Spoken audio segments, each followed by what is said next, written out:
Well, these are middle school kids. They are kids that want to be in the class, so there is motivation on their own. We try and have a visual that helps them and that they interact with to keep them on target. We use a board method, so we have our deliverables up on a board and the students can move their cards around for where they are on their essay or where they might be in their introduction or if they've done the pieces of their planning. I give them timelines. I have several different scaffolded pieces of paper so that they can keep on track, they can keep doing what they're doing. They're pretty invested in it. Once they get going and once they figure out what they need to do, it's not bad. It's just figuring out how to start. Some of them don't know how to research, some don't know how to use a computer. We still have our struggles. It's pretty inevitable that at the last 2 weeks we've got a lot of crunches. It's always a challenge to find things that the students are good in, whether they like to read and do research or they're SimCity freaks. Or maybe they're the artsy ones who are just dying to get their hands on the model and show what they can do there. If you don't know how to use the computer, it's tough to be the game master. If you don't know how to write it or computer skills with Word, you don't know how to insert graphics and citations. And to draw them out of those specialties and make them part of the whole process is always a challenge. We're doing better at getting our, meeting our targets for early delivery of our essays and our writing pieces. We've gotten our English teachers involved. They're very excited to support the students in doing a first draft reading and giving some suggestions about format and whether or not their information is coming across. There's a lot of timeline sensitive stuff. Realizing that it's a general timeline would be a good way to look at it. You have from the start of a school year to roughly the end of the first semester to be able to conquer this. So to break it down in little tidbits and not letting that due date of when the variable is due be such a thing overwhelming you. We're getting more community involvement and more teacher involvement, and that's really supported the students immensely. Never letting a student or untapped resource not be used. I've learned several years now that the weirdest idea can be the strongest presentation point. Probably the biggest solution was getting some key parents involved that will come back and help each year. What we've done is enlisted the support of parents who have been able to provide the time and support and supervision necessary for our kids to finish up that last piece and get their presentations put together. And if you come in excited and ready for that class, your students want to be there with you, no matter what hurdle there is.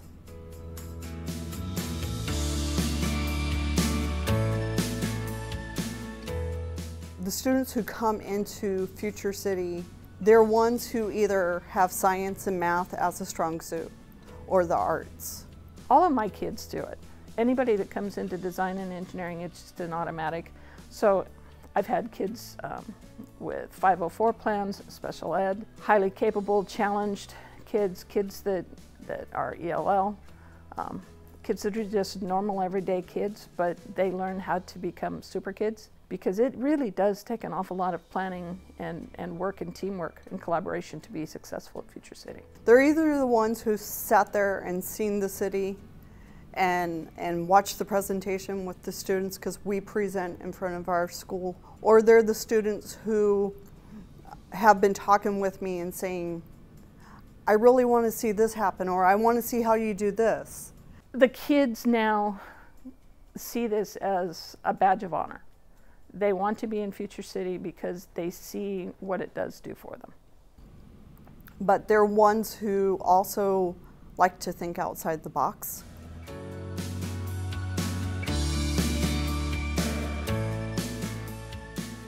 The relationship I have with my students, I'm still in contact with my students from 8 years ago.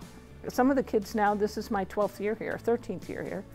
We just finished our 11th year as a competition team. So those kids are now college, some are graduated, some are still in the area. I get emails all the time saying, how's it going? Kids will drop by after school. Aviation kids will come down, Mount Rainier kids come down, and they say, hey, how's it going? They know that kids are working here. Sometimes we'll set up and say, okay, I need somebody to come in and talk about this. And I put it out on Facebook, and my kids volunteer to come in, and they just show up. I have a couple of students who are actually going into arts or engineering because of Future City.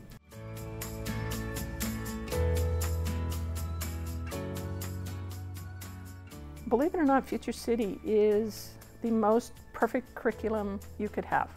It has all of the elements of the 21st century skills. It has all of the standards, has the Common Core standards, it has the ISTE standards, it has everything in it.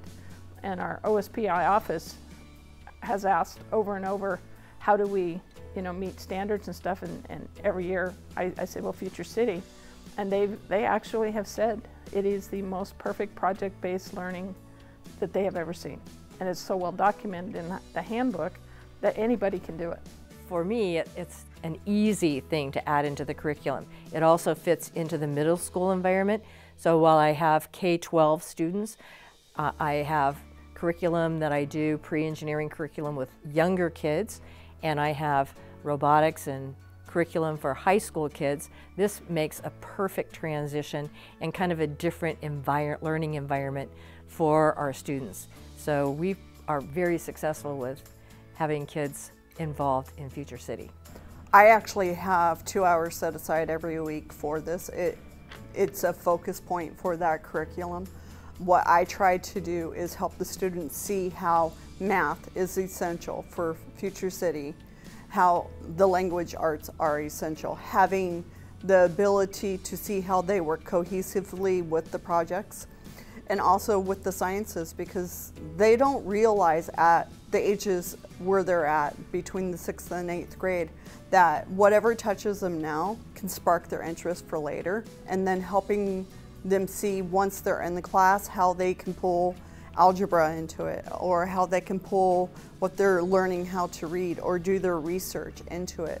Gives them the ability to be strong in Future City and in their core classes, because that's really how it should work. It should be a cohesive program.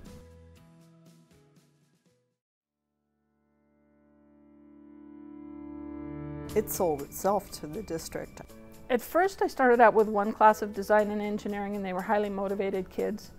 So I just threw it out at them and said, hey, here's a challenge, let's try doing it. And we just took on, like I said, the whole thing.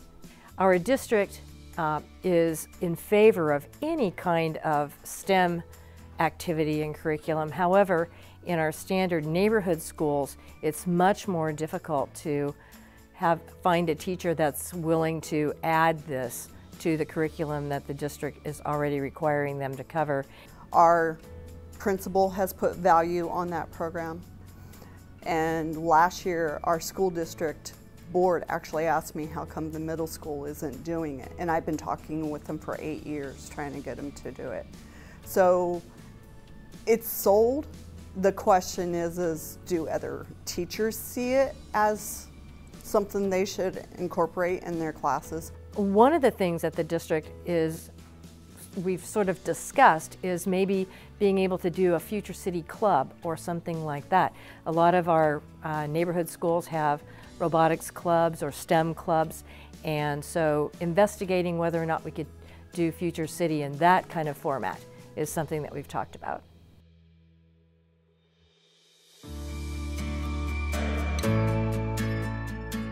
The deliverables process breaks down in a couple of different areas. In the plan that the students sort of set up at the beginning of the year, we put in milestones. Always involve the students, always take their input, and if someone forgets to write it down, just go back and refresh their memory of what happened and then discuss it with them. For our review process, we have 3 steps in our review. We review their first draft and their second draft, and then we review their final. I take all the students' deliverables together and I put them in piles of what are similar, and then I have a student help me write up so that they all are on the same track.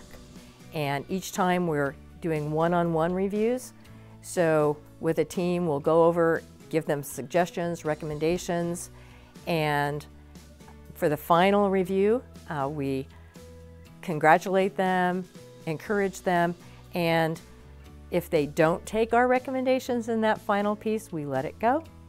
It is their work, they own the work, and we are just really excited for all the things that they've learned. We really emphasize that celebration of getting something completed and turned in, and that it really represents what their ideas are.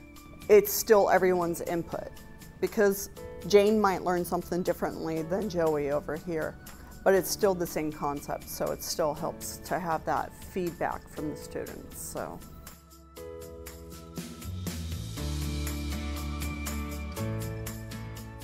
So the Future City Regional Committee is just vital at keeping the individual teachers engaged and excited about what's going on in the region. Anytime we have a question, if we don't understand something or say, okay, this project plan's out here, we don't know what these first 4 questions are even asking. Can you guys go to your professional people that do this and that do project planning, and what kind of answers should we be putting here? So they can give you that direction or that understanding or that support that you need. You know, if you don't have a mentor, how can I find one? Give me some ideas how I can tap into my local source. They've been really super supportive of the kids on the day of the competition. They tell the kids the positive things they're doing, even if they have totally screwed up, or if their model is nothing but cardboard and Lego and really good roads. They find something to make the kids feel good about themselves. The regional committee is always the ones who, when you walk into the doors at whatever college or venue you're at, who smile at you because you're already a familiar face, whether it's your first year or your 10th year. We get a lot of timely sort of emails, encouraging emails, reminders about resources that are available, reminders about upcoming deadlines, and it just keeps us really invigorated and involved in the Future City program. Whether you come in with 1 team or 6 teams, they're always supportive, they're always there for the students, and they take time to talk to the students just as much as they do the teachers or the mentors or the parents. The kids always come away saying, wow, that was really cool, I want to be an engineer when I grow up, and they get the opportunity to see what a civil engineer, an electrical engineer, the chemical engineers, they get to kind of say, that's what I want to do. And that's probably what the committee and the people that come back to the competition bring to my kids.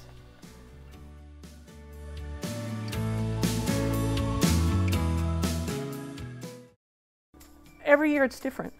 Every year they've got something that they can't do. I know every year I have to teach how to use the computer. I need to teach how to use Word. I need to teach how to use the citation tool. We've modified and sort of fine-tuned, added some elements.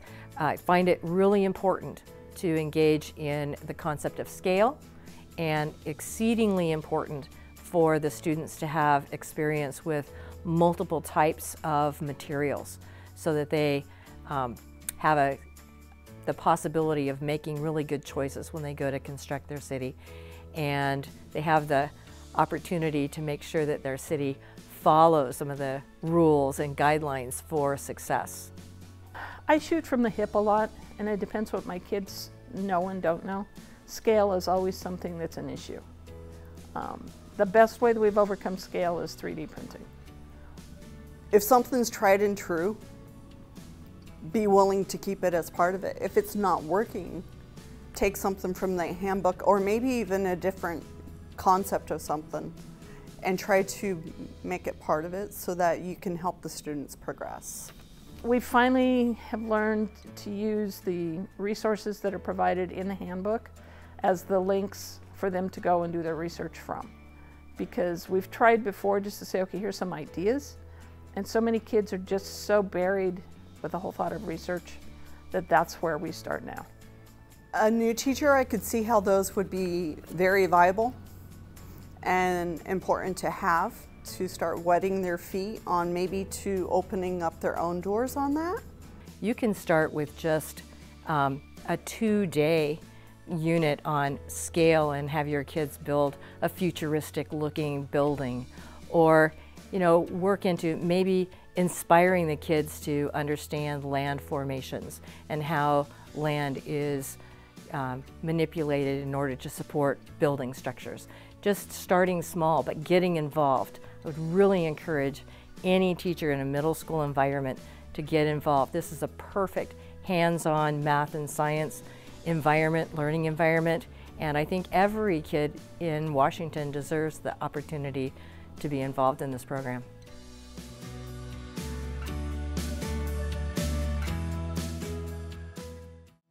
This is often one of the first experiences where they're working with a teammate or a couple of teammates. So decision making and matching engagement. You'll have one student who is super excited and has all kinds of ideas, and another student who is less enthusiastic and may skip classes or not be available to come to the level of that very excited student. So some of the biggest obstacles are they don't know what they should put on the model. So by having the small model of Elysium here that has been built, that has the moving parts and all that, they get to see how you take windshield wiper containers and put shiny paper in them, and then they become skyscrapers, and how you can use Lego Connects motors to make things move. You don't have to learn soldering and stuff. Whether you're a class of 17 and you have 4 classes, or you are a class that is just 17 or less, not everyone's going to work well together. Being willing to help students see that they might not hang out with this person every day, but they have a strong point. Help them work with that strong point to see that they can be team builders. Overcoming that has been engagement of the parents. So when the parents get engaged and support the students at getting together at times outside of class.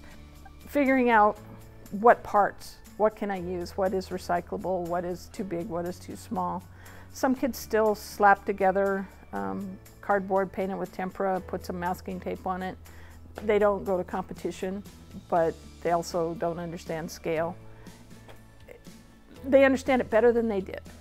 So they're ahead of where they were, but are they competition ready? No, but do they learn from the people that are? Absolutely. For the most part, kids are really successful at working through some really difficult teamwork pieces to come together and put together a real successful city.